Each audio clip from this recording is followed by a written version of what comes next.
Olá, este é o Por Dentro da Política e eu vou conversar com o deputado reeleito Rodrigo Moraes, do PSC. Primeiramente, parabéns por sua reeleição, muito bem-vindo ao estúdio da TV Assembleia. Deputado, 153.740 vezes, parabéns, né, deputado? Obrigado. Vamos falar sobre o mandato, qual foi o maior desafio dessa eleição. O senhor que na eleição passada teve pouco mais de 120 mil votos, como foi pedir votos nessa eleição? Foi desafiador, deputado? Olha, primeiramente, gostaria de agradecer essa oportunidade, cumprimentar a todos os telespectadores da TV Assembleia, dizer que realmente a gente se sente muito feliz. Agradecemos, logicamente, em primeiro lugar a Deus por mais essa oportunidade e agradecer ao povo do nosso estado de São Paulo, porque foram mais de 600 municípios 600? que nós tivemos votos. Uma eleição que nós crescemos a votação, 124 mil votos, agora para mais de 153 mil votos. Foi desafio, não foi fácil. Eu que, nessa legislatura, sou o deputado mais jovem. Completei agora 30 anos, na próxima não serei. Mas por onde a gente percorreu nesse nosso estado, a gente viu o descontentamento das pessoas com a política. E de onde vem esse descontentamento todo com a política e com os políticos? Será que o cidadão não observa que a política é capaz de modificar para melhor as suas vidas? Então, eu acredito que acaba havendo uma mistura entre a figura do político e a política, que não deveria haver. Por isso que nós temos eleições aí, no caso de deputado, há 4 em 4 anos. De 4 em 4 anos. 4 em 4 anos.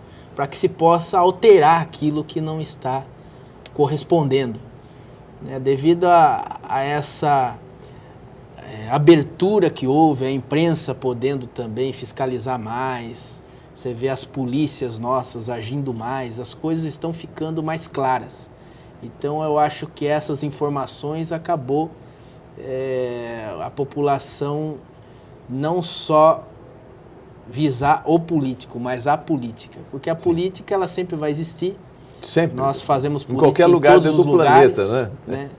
Mas o que estraga muitas das vezes a política é o político. Os maus políticos. Os maus políticos. Que através de todas essas corrupções que a gente acaba vendo por aí, a população acaba ficando em descrédito. Mas também sei que a população tem acompanhado, no meu caso específico, a gente que fez um mandato dentro de uma ética, de uma transparência, com muitos projetos voltados para a área social, para a área da segurança, para a área da saúde, que está sofrendo muito no nosso estado, no nosso país. Graças a Deus a gente conseguiu, conversando com a população, levando essa mensagem, mostrando aquilo que a gente tem feito.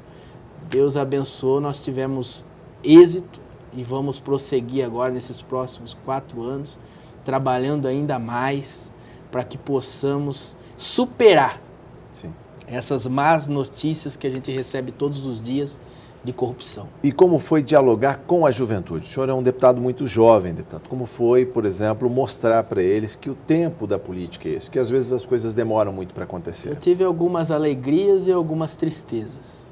Por quê? Porque hoje a gente vê a nossa juventude tanto se expondo muitas das vezes, até através das manifestações e tudo, mas quando você chega e pergunta, você quer ingressar na vida pública, você quer ingressar na política, esse jovem acaba falando que não tem interesse. E eu acho isso muito ruim para o país.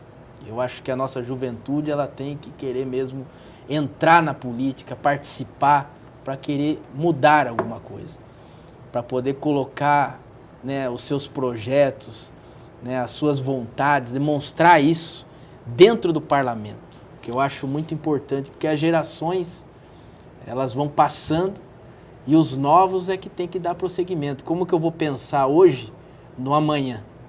Eu tenho que pensar, a gente tem que analisar. Eu não posso ser imediato, no imediatismo, eu tenho que trabalhar sempre para o futuro. Eu tenho uma sobrinha agora que nasceu, ela está com 6 meses. O que será dela daqui 10, 15, 20 anos? Então, Eu que devolvo a pergunta para o senhor, como político, essa capacidade de articulação e de vislumbrar o futuro. Eu acho que o homem público, de alguma maneira, tem que pensar lá na frente. Aliás, é o tempo do parlamento, deputado. Lógico, então a gente tem que, o que a gente planta aqui hoje, não é simplesmente para nós aqui agora, mas sim para aqueles que estão chegando ou que chegaram, né, para o futuro, né? Então nós temos que pensar nisso. Eu até dizia, ó, você vai votar em branco? Você vai votar nulo? Pensa bem. Olha, a sua responsabilidade de dizer não para a política. Está deixando de, às vezes, ajudar alguém que quer fazer algo de diferente, algo de bom. Sim. E nisso, às vezes, aqueles que não são bons políticos acabam tendo vantagens, né? Sim.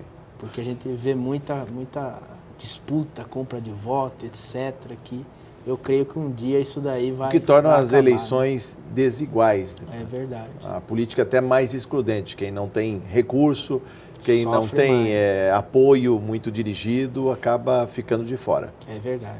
Deputado, o que falar das grandes aflições que assolam a vida dos paulistas? A gente falou em violência, segurança pública, mas a falta d'água, deputado, o que falar sobre isso?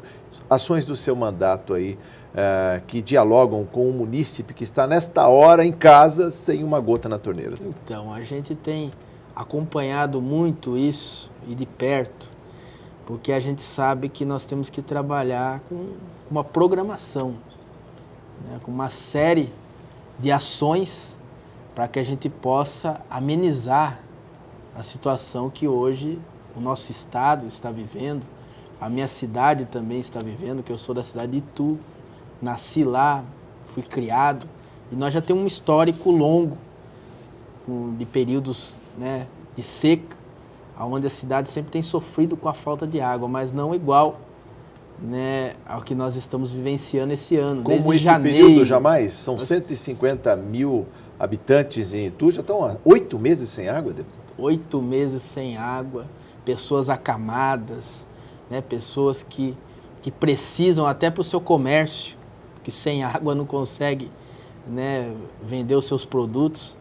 E nós estamos enfrentando um desafio muito grande, porque nós estamos vendo as manifestações que começam-se pacíficas, mas aí entram alguns grupos por meio e colocam fogo em ônibus, fogo em contender, pessoas até sendo ameaçadas com faca, com arma, porque muitas das vezes por falta de uma organização dessa própria empresa, sim, que está lá gerenciando a água, uma empresa privada que não tem responsabilidade. E como se chegou a esse estado de ânimos, das pessoas irem para as ruas com baldes, com panelas, criticando aí a administração? A falta da água, porque quando não se tem uma transparência, a gente vê que o prefeito da cidade, ele, num momento nenhum, ele se coloca, né, num órgão de imprensa, né, para poder passar para o povo a situação real. Sim. O que sempre é transmitido pelo setor de imprensa da prefeitura é que não há necessidade de entrar em estado de calamidade pública, que eles estão comprando água, tantos milhões de litros por dia, que a gente não vê isso, né? E a tarifa sendo cobrada todo mês. Aliás, vamos explicar isso direitinho, deputado.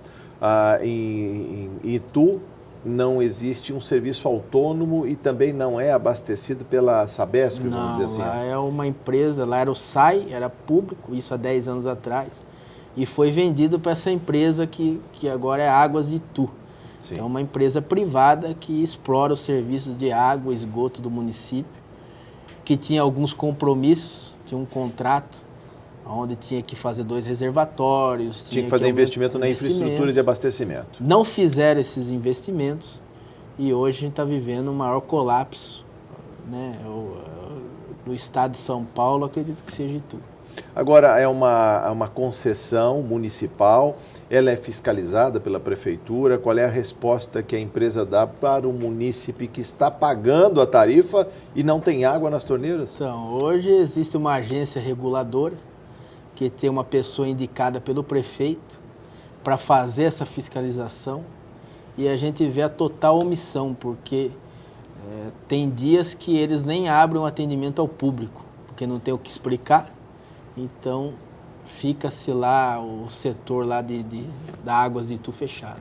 O senhor prega uma solução radical na cidade, deputado? Nós fomos nos vislumbra aí? aconselhar, porque eu tenho o meu escritório lá, fomos agora nesse último pleito, recebemos uma grande responsabilidade do povo ituano, eu e o meu pai também, que é deputado federal, José Olímpio, né? Tive mais de 11% dos votos lá da cidade, e a população tem falado, deputado, nós o elegemos e precisamos que possamos ter uma transparência do que está ocorrendo. Uma pronta, digamos, intervenção nesse estado de coisas. Então, aí nós fomos ao Ministério Público, lá do município, pegar algumas orientações, porque nós sabíamos que já tinha uma ação civil pública, onde dizia que deveria ter água na torneira da população em 48 horas, mesmo que houvesse um rodízio, mas a cada 48 horas teriam que estar abastecendo as caixas das pessoas sobre uma multa de R$200 do não cumprimento. Como não está sendo cumprido, essa multa foi aumentada para R$500, que também não estão cumprindo. R$500 por ligação de água? Por casa. Por casa? Então, por exemplo, se na rua não teve água, virou 48 horas, tem essa punição. E como cobrar de uma empresa se ela também, ela não produz? Tem mananciais em Itu, mas talvez não o suficiente para abastecer a cidade. Ela precisa comprar água no atacado. Na região, e como fazer para comprar água no atacado e, ao mesmo tempo, distribuir água de qualidade, água potável nas torneiras? Então, nós temos lá, até a Brasil Quirim, que era a Skin Cariol, ofereceu em doação para a cidade 420 mil litros de água por dia. E nós não sabemos o que está acontecendo, por que a prefeitura não contrata os caminhões para ir buscar essa água. Eles foram buscar 2 dias, lá 300 mil litros que conseguiram pegar, e não tem tido essa sequência. Provavelmente a empresa de bebidas deve ter seus poços profundos próprios. Esta sobra, vamos dizer estão assim, cedendo para poder cedendo usar. para a cidade. E você vê que não há um interesse. Então, o próprio Ministério Público, sem entender e vendo que as explicações que vêm do poder público municipal sempre não batem com a realidade, eles encaminharam para o Procurador-Geral do Ministério Público, o Dr. Márcio Elias Rosa, encaminharam um ofício, uma representação contando o que está acontecendo na cidade, o risco que os cidadãos estão correndo de morte, de manifestação, depredação e tudo mais, para que possa se achar um meio, um caminho, já que a Águas de Itu e a Prefeitura, através dessa ação civil, não estão cumprindo e também não estão dando satisfação do porquê do não cumprimento, que se possa fazer uma intervenção do governo do Estado no município. No governo do Estado, para que possa se ter o recurso, porque lá a solução qual que é hoje de imediato? É comprar água. Pegar aquela que está sendo doada e comprar o que está faltando. Para isso, se a prefeitura não tem condição financeira, decreta-se a calamidade pública para que venha recurso de fora e possa amenizar esse problema. Mesmo que não tenha água de dia, mas que tenha à noite, pelo menos, para a população poder estar armazenando um pouco de água. Em estado de calamidade, o município de Itu poderia receber recursos do Estado e do governo federal. Do governo federal. Sim. Que daí ajudaria a suprir essa questão que nós estamos tendo, até aprofundar as nossas represas, colocar esses projetos que nós temos aí em andamento, para que possamos, no ano que vem, não sofrer o que nós estamos sofrendo esse ano. O que se verifica nos municípios do entorno? De alguma maneira, a falta de água é crônica, há um estresse hídrico, uma falta de chuvas aí que não se vê há décadas. Mas como está a situação das cidades do entorno, só para a gente ter uma noção, se Itu é uma exceção ou se ela também faz parte do contexto. A maioria das cidades, logicamente, que sofre, mas não da maneira como está Itu. Você vê, Indaiatuba está querendo fazer uma programação de racionamento agora. E, ao mesmo tempo, também está construindo um reservatório aí, que vai, talvez, no começo do ano que vem, já tirar esse problema de desabastecimento. Então, as primeiras chuvas que derem já vai amenizar a situação. Sim. Salto tem uma reserva grande também. Mas eles estão também estudando alguma coisa nesse sentido, mas também está... Cabriúva está também fazendo o seu trabalho.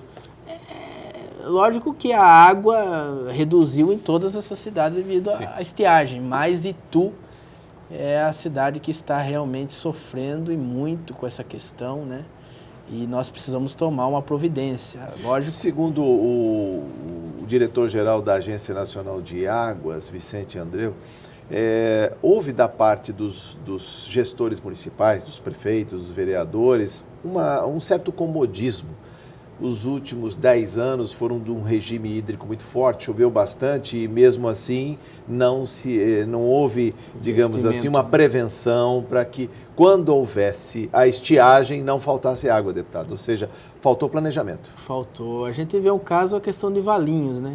Valinhos, eles começaram um racionamento bem anterior e hoje a cidade está numa situação de equilíbrio. Eu acho que se a gente pudesse, que tudo tem que ser avaliado, que é aquilo que a gente disse no começo. Todos sabem, quem mexe com água, como é o caso dessa empresa, sabia que nós íamos passar por um período crítico. Então, se começa a preparar, que nem nós temos o projeto lá do Rio Mombás, se eles começam a fazer a canalização para puxar água em janeiro, hoje nós poderíamos estar usando uma parte da água desse rio. Sim. Mas não prepararam. Então, falta de gestão, falta de análise da situação para que pudesse pelo menos amenizar aquilo que a gente está passando hoje. Então eu acredito que os prefeitos têm que ter esse olhar mais cauteloso muitas das vezes, porque na política se falam que aquilo que está debaixo da terra não dá voto, mas quando falta, aí prejudica. Agora, deputado, de alguma maneira, o povo de Itu e região está perdendo, digamos, a possibilidade de futuros investimentos na região e na cidade. A gente olha a falta d'água como um desconforto momentâneo, atual. Mas como fica o futuro? Como é que o empresário, por exemplo, vai procurar uma cidade que não tem água? Hoje nós estamos sofrendo porque a gente vê as empresas indo embora. Sim, uma reversão de expectativas. A gente vê muitas pessoas que chegam em deputado, eu vou mudar de cidade, não aguento mais.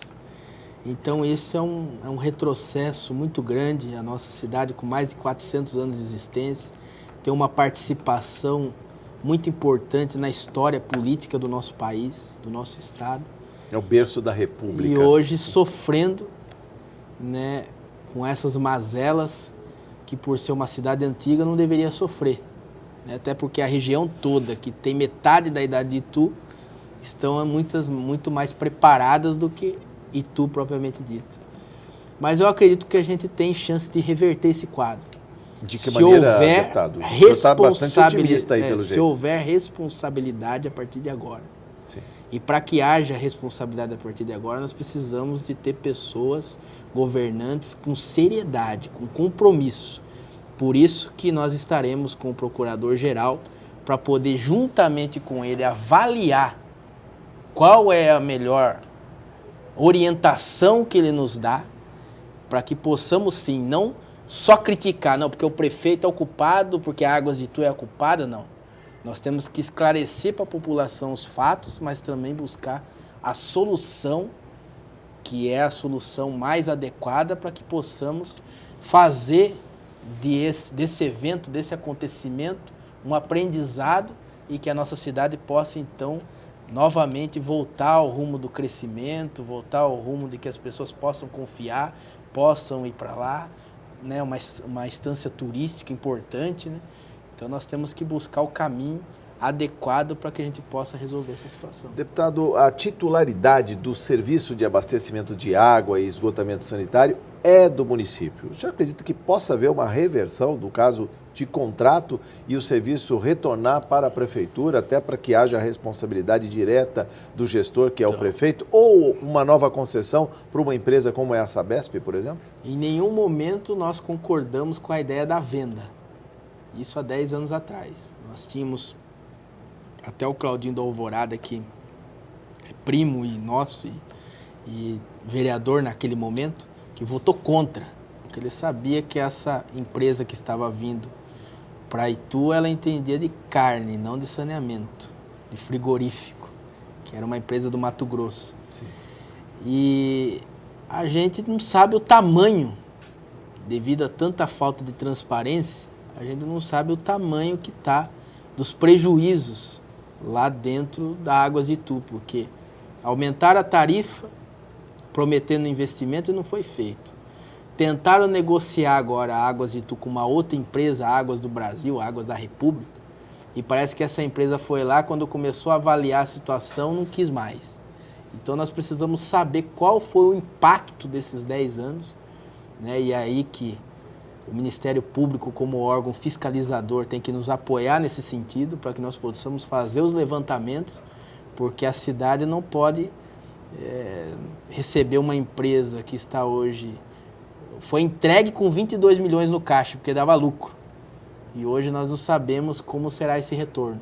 Sim. Existe a possibilidade do retorno, mas nós temos que saber qual vai ser o impacto disso para o município. Apesar dos problemas aqui na Grande São Paulo, na região metropolitana, no tocante à Sabesp, ela está presente em mais de 300 dos 645 municípios paulistas.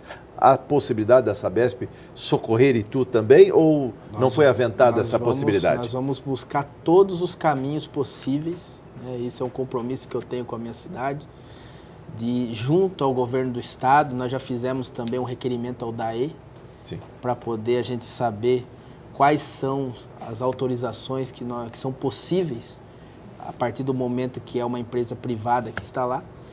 E assim que nós tiver todo esse posicionamento, porque infelizmente existe uma burocracia muito grande, mas nós estamos tentando quebrar... E como superar esses nós, hein, deputado? Eu estou conversando com o deputado Rodrigo Moraes, do PSC, deputado reeleito, sobre o problema da falta de água crônica na cidade que ele nasceu, Itu e região. Mas como fazer com que todas essas gestões se tornem projetos, políticas públicas, para que não volte a faltar água o ano que vem. Aliás, o grande problema é esse: se voltar a chover, os reservatórios voltarem à média histórica, tudo isso fica esquecido, relegado a um segundo plano. Nós não podemos parar, porque nós temos que tentar desatinar esses nós e buscar um caminho para que a gente possa realmente superar e realmente resolver esse problema. Nós sabemos que a cidade sempre vai crescer e sempre vão precisar buscar outras soluções. Sim. Mas pelo menos por uns 15 anos a gente está numa situação mais tranquila. Há 2 minutos do encerramento da nossa conversa, deputado, o que faltou dizer e o que o senhor vislumbra para o seu futuro mandato, que só vai ter início em 15 de março do ano que vem? Então, nós estamos aí com uma expectativa muito grande, vamos fazer mais força ainda do que nesse primeiro mandato que está se encerrando. Uma cobrança redobrada, inclusive. Lógico. Pequenos municípios, onde o senhor também teve votos, eu vejo aqui na sua página pessoal. Buscar, né, os encaminhamentos, que eu tenho trabalhado muito na área da saúde, buscar encaminhar recursos para as santas casas, para os hospitais, para as entidades filantrópicas que fazem um trabalho muito bonito para a nossa sociedade e muitas das vezes não são reconhecidas, né? A gente tem buscado visitar as APAES, as escolas de cegos, né, as entidades que cuidam de pessoas com problemas com drogas, dependentes químicos. A gente encaminhar e ajudar com o nosso mandato dentro da estrutura do governo do estado para poder levar verbas para poder que essas entidades possam se ampliar, os hospitais possam atender melhor a população e a gente possa buscar que o nosso mandato realmente ele atinja o fim que a população espera, né? Que eu acredito nisso, que a política ela existe para que nós possamos, né, fazer o bem para as pessoas, um instrumento para o bem. Então a gente tem pedido muita orientação a Deus, para que Deus nos ajude nessa caminhada e a gente possa realmente atender as expectativas da população, que não são só 153.740, não. Isso você pode... Todo o povo paulista, 42 milhões de paulistas, deputado. Muito obrigado por sua entrevista. Volte mais vezes à TV Assembleia, deputado. Eu que agradeço. Sucesso neste e no seu futuro mandato. Obrigado. Eu conversei com o deputado Rodrigo Moraes, do PSC. Você ficou por dentro da política. Muito obrigado por sua audiência.